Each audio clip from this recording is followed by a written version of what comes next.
Hoje eu vou mostrar para vocês mais 7 deuses que estão na Bíblia e, é claro, também vou mostrar cada trecho em que eles aparecem. Se você caiu aqui de paraquedas e é novo no canal, vai se inscrevendo aí porque tem vídeo novo toda semana sobre mitologia, demônios, anjos e tudo mais. Não esqueça também de deixar o like e de compartilhar o vídeo e de comentar alguma coisa aí porque me ajuda pra caramba, hein? Se você faz isso, muito obrigado mesmo. A Artemis na mitologia grega, ou a Diana na mitologia romana, era uma deusa da caça, da selva e dos animais, e também da lua. Ai, mas a Artemis não é a deusa da lua, a deusa da lua é a Selene. Ah, me poupe, amigão. Me poupe, tá? Como eu sei que vai ter esse tipo de comentário, eu vou deixar um trecho aqui do Theoi, né, que talvez seja o site mais confiável, ou um dos mais confiáveis quando se trata de mitologia grega e romana, porque lá eles colocam todos os trechos da história dos personagens e tudo mais, provando que sim, a Artemis, pelo menos em tempos posteriores, acabou se tornando uma deusa da lua. Então olhem aí, quando Apolo era considerado idêntico ao Sol ou a Hélios, nada era mais natural do que a sua irmã fosse considerada a Selene ou a lua. Portanto, a Artemis grega é, pelo menos em tempos posteriores, a deusa da lua. Como vocês viram no trecho anterior, Artemis é a irmã gêmea de Apolo, e nada mais justo e natural do que ela também fazer parte do grupo de 12 deuses do Olimpo. Ela também tem um grupo de seguidoras que são ninfas e andam quase sempre juntas com ela. Elas ficam andando pelas florestas e caçando leões, panteras, corças e tudo mais com o arco de Artemis. Eu ia dizer aqui pra vocês que Artemis é uma das poucas deusas que você poderia acabar sendo amigo ali na mitologia grega sem medo de ela acabar com a sua vida do nada. Porque eu achei que ela não precisaria de um psicólogo como metade da mitologia grega. Só que eu tava lendo algumas histórias e eu percebi que dá sim pra ser amigo dela, mas tem que tomar cuidado também. Porque, por exemplo, uma vez um cara não quis dar alguns frutos de um pomar pra Artemis. Ela simplesmente ficou com muita raiva e criou um javali gigantesco, que era o javali de Calidão. Esse javali foi lá e arrancou a árvore do chão. E depois acabou sendo morto por um filho do rei ali e tudo mais. Essa história é até tranquila, mas vocês vão ver que mais pra frente, ela acabou exagerando bastante algumas punições. Então tem que tomar cuidado com ela também, né? Que ela faz parte do grupinho da Tarja Preta do Olimpo. Artemis era padroeira do parto, isso se provou assim que ela nasceu. No caso, ela é filha de Leto com os Zeus. E ela nasceu um dia antes de Apolo, e assim que ela nasceu, ela já começou a ajudar a sua mãe a ter o seu irmão. Pode parecer estranho, né? Você deve estar imaginando a Artemis saindo da tabaca e já falando, né, ô mãe, peraí, abre a perna aí, ó. Pai, vem Apolo, vem. Ô mãe, será que dá pra você abrir mais a buceta? Mas não, né, não foi assim. Ela nasceu, aí ajudou a mãe dela a viajar pra uma ilha ali e tudo mais, aí tiveram o Apolo. Um certo dia, Artemis foi até os Zeus e pediu para que ele tornasse ela virgem para sempre. O que é algo meio irônico, né? Porque normalmente é o contrário, Zeus tira a virgindade. E todas as ninfas que seguiam ela também eram. E Artemis, sempre que alguém ofendia elas ou fosse contra a honra dela e suas ninfas, acabava castigando a pessoa. E aqui que entra aquela história que eu falei pra vocês, que ela acaba exagerando na punição. Porque uma certa vez, Artemis estava junto com as ninfas tomando um banho ali na floresta e tudo mais. E um caçador que estava fazendo o seu trabalho acabou esbarrando com ela sem querer. E meio que na hora que ele viu, né, ele falou, uou! E Artemis já viu ele e falou, uou, já pô! Ela jogou um feitiço nele e transformou ele em um cervo. E ainda por cima colocou os seus cães para perseguirem e matarem ele. E agora que eu já falei da Artemis pra vocês, olha aí o trecho que ela aparece na Bíblia. Por esse tempo, houve grande alvoroço acerca do caminho, pois um ouvires, chamado Demétrio, que fazia de prata nichos de Diana e que dava muito lucro aos artífices, convocando-os juntamente com outros da mesma profissão, disse-lhes, Senhores, sabeis que deste ofício vem a vossa prosperidade, estáis vendo e ouvindo o que não só em Éfeso, mas em quase toda a Ásia, este Paulo tem persuadido e desencaminhado muita gente, afirmando não serem deuses os que são feitos por mãos humanas. Não somente ao perigo de a vossa profissão cair em descrédito, como também o de o próprio templo da grande deusa Diana ser estimado em nada, e ser mesmo destruída a majestade daquela que toda a Ásia e o mundo adoram. Ouvindo isso, encheram-se de furor e clamavam, grande é a Diana dos Efésios. Lembrando que já tem um vídeo aqui no canal onde eu falo de outros deuses que estão na Bíblia. Eu vou deixar na tela final no card e na descrição para vocês verem depois, beleza? O Gad é um deus ou uma deusa dos semitas. No caso, só para deixar claro, né, que no caso de Gad, tem 2 na Bíblia. Um e o principal deles, e talvez o mais conhecido, é o filho de Jacó, mas tem o outro também que é o Deus. Quando ele aparece como sendo uma divindade, normalmente ele está muito ligado com a sorte e também a um outro deus, que é o Mene, que seria o deus do destino. A passagem em que eles aparecem, eles estão relacionados a um banquete em festa dos hebreus lá na Babilônia. Só que assim, né, no caso da divindade Gad entre os babilônicos, não tem nenhuma fonte que cita eles, pelo menos eu não me lembro, né? Só que aí também não dá pra levar muito em consideração, porque eu sou o tipo de cara que esquece do próprio aniversário, então minha memória não ajuda muito. Tem uma divindade com o nome de Gad entre os semitas. E o próprio filho de Jacó, quando nasce, recebe esse nome e também tem uma relação com a sorte. Olha o trecho aí. E Bila, serva de Raquel, concebeu outra vez e deu a Jacó um segundo filho. Então disse Raquel, com grandes lutas tenho lutado com a minha irmã. Também venci e chamou-lhe Neftali. Vendo, pois, Lia que cessava de ter filhos, tomou também Zilpa, sua serva, e deu a Jacó como mulher. E deu Zilpa, serva de Lia, um filho a Jacó. Então disse Lia, afortunada, e chamou-lhe de Gade. E não se preocupe que esse não é o trecho em que o Deus é citado, mas sim esse daqui, olhem aí. E assim diz o Senhor, como quando se acha mosto num cacho de uvas, dizem, não o desperdices, pois há bênção nele, assim farei por amor de meus servos, que não os destrua a todos, e produzirei descendência a Jacó, e a Judá um herdeiro que possua os meus montes. E os meus eleitos herdarão a terra, e meus servos habitarão ali. E Saron servirá de curral de rebanhos, e o vale de Acor lugar de repouso de gados, para o meu povo que me buscou. Mas a vós que vos apartai do Senhor, os que esqueceis do seu santo nome, os que preparais uma mesa para Gade, e que misturais a bebida para Mene. O Nergal é o deus da guerra, da morte e da destruição da mitologia suméria ou da mitologia mesopotâmica. A relação dele com a morte tem a ver com o fato dele representar também o sol do verão, que pode parecer não ter nada a ver, né, o sol do verão com a morte, mas como o sol nessa época é muito forte, dizem que até queimava as plantações, isso fazia com que as pessoas morressem de fome. Aí você me pergunta, Amy, mas não faria mais sentido ele representar a fome? Faria, né, mas aí já foge da mão do pai. O Nergal sempre aparecia como um homem andando, usando roupas longas e sempre esmagando um coitado com seus pés, levantando uma massa com duas cabeças de leão e uma cimitarra. Do jeito que eu falei, você provavelmente imaginou ele com uma imagem muito da hora, né, bonitão e tudo mais. Mas aí você pesquisa o nome dele e aparece isso daí. Mas é normal, né, porque na época não tinha tia Cleide pra ensinar aula de artes não. Ele era filho dos deuses Ninlil e Enlil, mas também poderia aparecer sendo filho de Beli-Teli, que é um dos vários nomes de Ninhursag. E como vários outros deuses, ele adorava usar o boneco dele, se é que você entende o que eu tô falando, né? Então ele tinha várias esposas, incluindo a divindade menor, que era Laz, uma outra deusa chamada Mami-Nishubur, que aparecia como sendo uma conselheira da Inanã,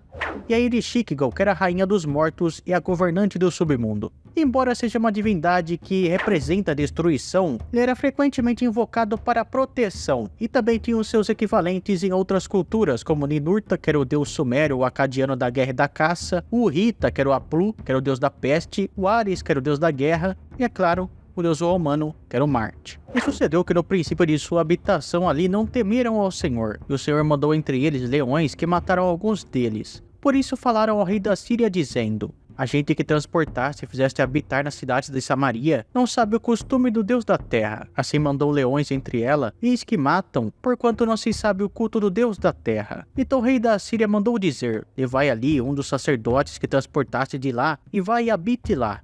E ele lhes ensina o costume do Deus da terra. Veio, pois, um dos sacerdotes que transportaram de Samaria, e habitou em Betel. Lhes ensinou que deveriam temer ao Senhor, porém cada nação fez os seus deuses e puseram nas casas dos altos que os samaritanos fizeram, cada nação nas cidades em que habitava. E os da Babilônia fizeram o Sucode Benote, e os de Cutá fizeram Nergal, e os de Amate fizeram Acima.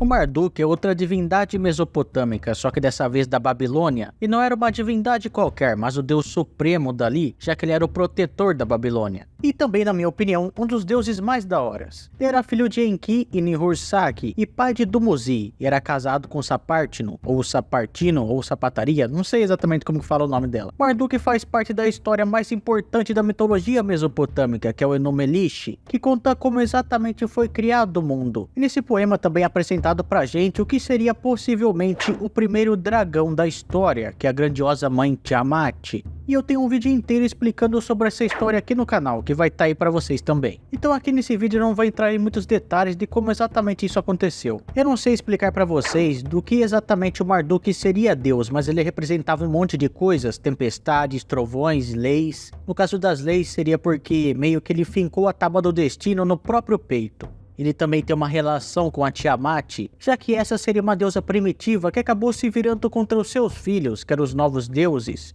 depois deles terem matado seu esposo, que era o Apsu. O Marduk então desafiou ela para uma batalha e acabou vencendo. Ele se tornou o novo deus supremo do panteão. Ele era tão poderoso, mas tão poderoso, que os próprios deuses acabaram fazendo um templo para ele. Na aparência ele tinha 4 orelhas e 4 olhos, mostrando que ele via e ouvia tudo, e uma língua que soltava fogo. E apesar disso diziam que ele era gostosão.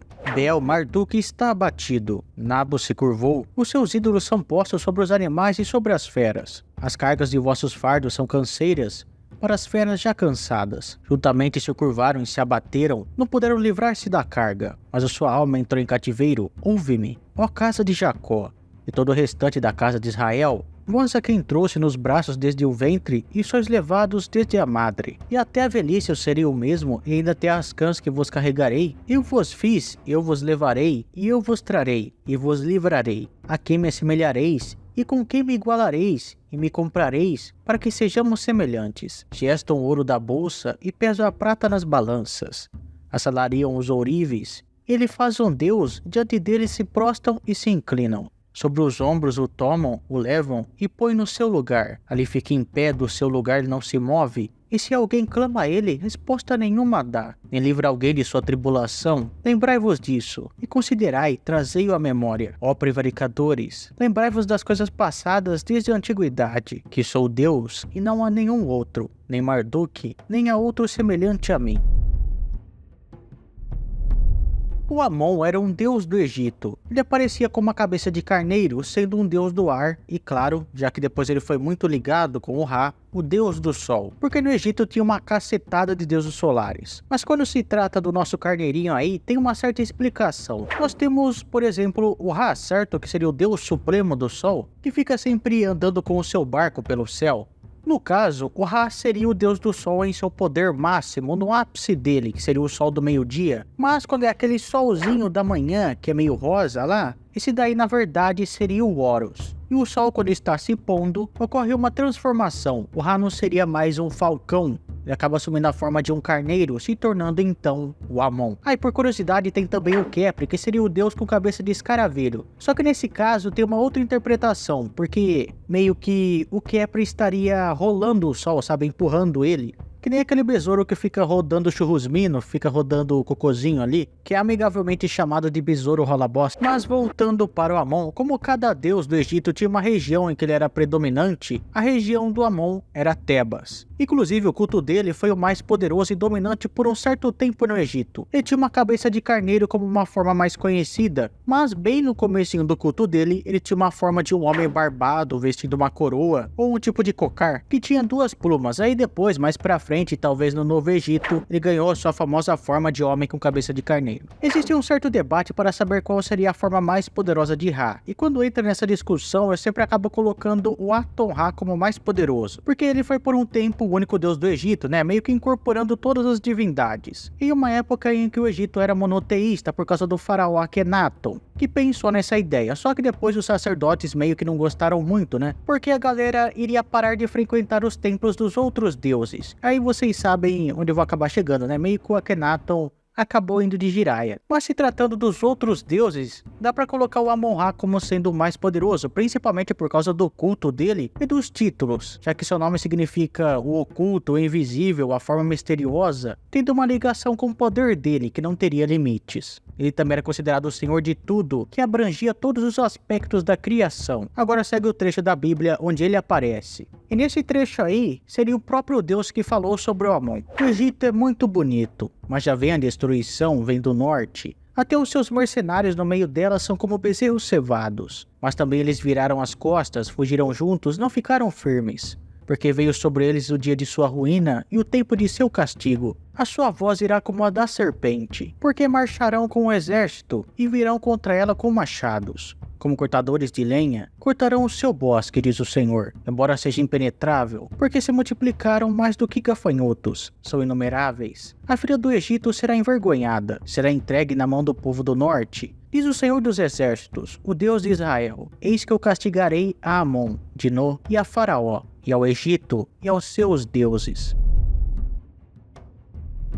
Astarte é uma deusa cananeia ou fenícia ligada ao amor, ao bater virilha, à guerra, à caça, que acabou vindo de outras deusas muito parecidas com ela, que são a Inanã e a Ishtar da Mesopotâmia. Ela geralmente é muito ligada com o deus da tempestade, que é o Baal, mas provavelmente ela foi muito mais popular que ele. Inclusive, ela acabou chegando no Egito através do comércio, onde ela foi adotada como sendo uma divindade da guerra e a esposa de Sete. Ela teve ligação com a guerra no Levante antes da chegada ao Egito, mas as histórias que falam sobre ela deixam muito clara a habilidade que ela tem na caça e nos aspectos de relacionamento que ela tem com o Baal e com o deus El. Ela é frequentemente retratada com cavalos e carruagens após a sua chegada ao Egito, e como uma bela mulher que está quase sempre sem roupa, às vezes com asas ou chifres. Nas regiões cananeias e fenícias ligavam ela à pomba, à abelha e ao leão. Como uma deusa extremamente popular, ela tinha vários templos que foram erguidos para ela, e muito provavelmente ela serviu de base para várias deusas que lembramos até hoje, como Artemis, Afrodite, Vênus, a deusa Rita, Saúsca e entre outras. Astarte também era lembrada com o nome de Astarte ou Atarte, e na Bíblia ela aparece como Astoreth, que era consorte de Baal, e também acaba sendo condenada pelo profeta Elias como uma falsa deusa, e por outros também, como Jeremias, por afastar as pessoas da adoração de Yahvé. O nome dela também tem sido muito ligado com o feriado cristão da Páscoa, embora muitos duvidam dessa ligação, mas é muito possível que ela tenha informado posteriormente deuses da fertilidade cujos festivais foram cristianizados, assim como foram várias outras celebrações pagãs. E nos dias de hoje, ela continua sendo uma deusa extremamente popular, principalmente em movimentos neopagãos e wiccanos. Ela aparece várias vezes na Bíblia, como nos seguintes trechos: então fizeram os filhos de Israel o que era mal aos olhos do Senhor, e serviram aos Baalins, e deixaram o Senhor Deus de seus pais, que os tirara da terra do Egito, e foram-se após outros deuses, dentre os deuses dos povos, que havia ao redor deles, e adoraram a eles, e provocaram o Senhor a ira, porquanto deixaram ao Senhor, e serviram a Baal e a Astarote. E tinha 700 mulheres, princesas e 300 concubinas, e suas mulheres lhe perverteram o coração, porque sucedeu que, no tempo da velhice de Salomão, suas mulheres lhe perverteram o coração para seguir outros deuses, e o seu coração não era perfeito para com o Senhor seu Deus, como o coração de Davi, o seu pai, porque Salomão seguiu Astarote, a deusa dos Sidônios, e Milcom,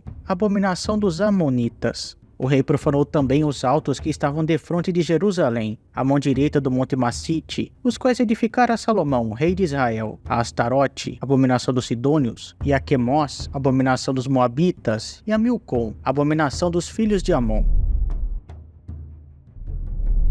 O Baal é um deus cananeu e fenício da fertilidade e do clima, especificamente das tempestades. O nome também foi usado muito como um título significando Senhor, e foi usado por várias e várias divindades ao longo do Oriente Próximo. Ele ficou especialmente conhecido por causa da sua aparição na Bíblia como sendo o antagonista do culto de Yahvé. Os contos sobre Baal datam do século XIV até o final do século XIII a.C., em sua forma escrita, mas são considerados muito mais antigos, preservados pela tradição oral até serem escritos. As principais fontes sobre as histórias de Baal vêm das escavações de Ugarit, que falam sobre o ciclo de Baal, onde o deus acaba morrendo e indo ao mundo dos mortos e depois retornando para se tornar o deus supremo do panteão. O Baal hoje em dia acaba sendo visto como uma espécie de demônio e quase que um sinônimo de Satã, por causa de um de seus nomes, que é Baal-Zebu, que até hoje não se sabe exatamente de como surgiu esse outro nome, o Zebub. Alguns dizem que seria por causa das moscas, e exatamente por isso que se você pesquisar Beelzebu, você vai ver um demônio com forma de mosca. Sucedeu que, vendo Acabe, Elias disse-lhe: és tu perturbador de Israel? Então disse ele: eu não tenho perturbado Israel, mas tu e a casa de teu pai, porque deixaste os mandamentos do Senhor e seguiste a Baalim. Agora, pois, manda reunir-se a mim todo Israel no Monte Carmelo, como também os 450 profetas de Baal e os 400 profetas de Asherá, que comem da mesa de Jezabel. Então Acabe convocou todos os filhos de Israel e reuniu os profetas no Monte Carmelo. Então Elias se chegou a todo o povo e disse-lhe: Até quando cocheareis entre dois pensamentos? Se o Senhor é Deus, segue-o, e se Baal, segue-o. Porém o povo nada lhe respondeu. Então disse Elias ao povo: Só eu fiquei por profeta do Senhor, e os profetas de Baal são 450 homens. Se você assistiu o vídeo até aqui, deixa o like aí pra saber que você gostou. Não esqueça também de se inscrever no canal, de compartilhar o vídeo e de comentar alguma coisa aí, hein? Valeu, falou, tchau.